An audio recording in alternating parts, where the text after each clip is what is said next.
सलोनी बहुत ही सीधी और भगवान को मानने वाली थी, लेकिन उसकी सौतेली माँ उसके सीधेपन का फायदा उठाती थी और उस पर बड़े अत्याचार करती थी।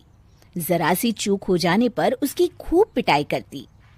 अरे सुनते हो, कोई लूला लंगड़ा देख इसकी शादी तय करो और इसे इस घर से बाहर का रास्ता दिखाओ। सलोनी के पिता जानते थे कि मीना एक चांडाल औरत है, इसलिए वो एक अच्छा घर देख सलोनी की शादी कर देते हैं। लेकिन वहां भी सलोनी से जलने वालों की कमी नहीं थी।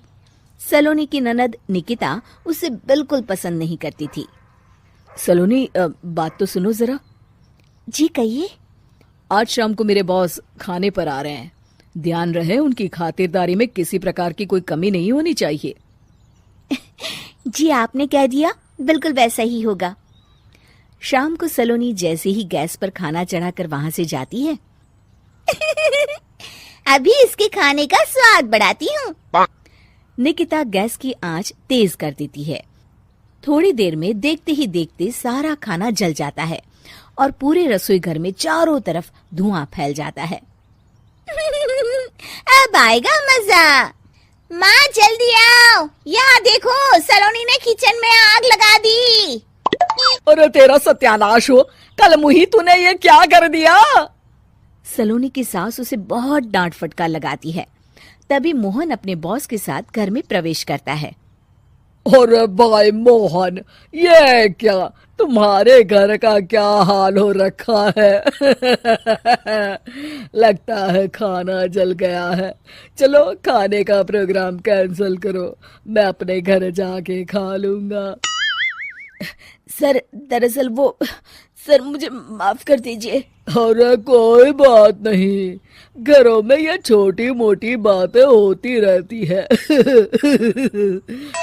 मैं समझ सकता हूँ, फिक्र मत करो, मैं नाराज नहीं हूँ और इस बात का तुम्हारे प्रमोशन पर भी कोई असर नहीं पड़ेगा।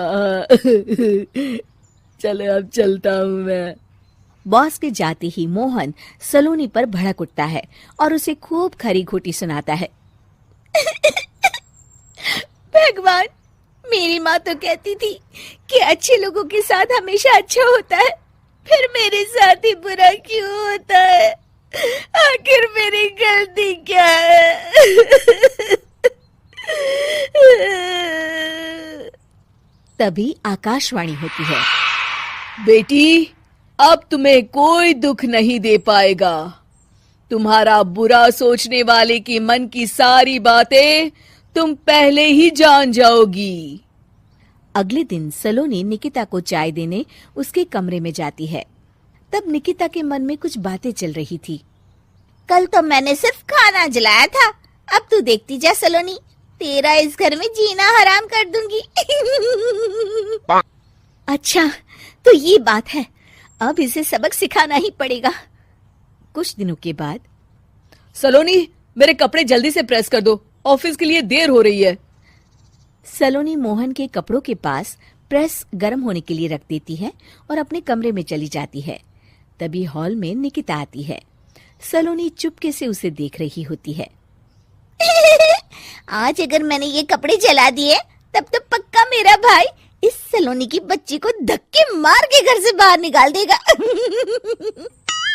अरे तू क्या मुझे निकलवाएगी?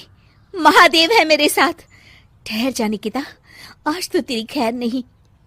सलोनी अपने पति मोहन को बुला लाती है और निकिता की सारी करतूत दिखाने लगती है। निकिता गर्म प्रेस मोहन के कपड़ों पर रखकर अपने कमरे में चली जाती है।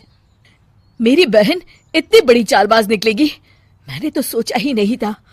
मुझे माफ कर दो सलोनी, मैं तुम्हें गलत समझ रहा था।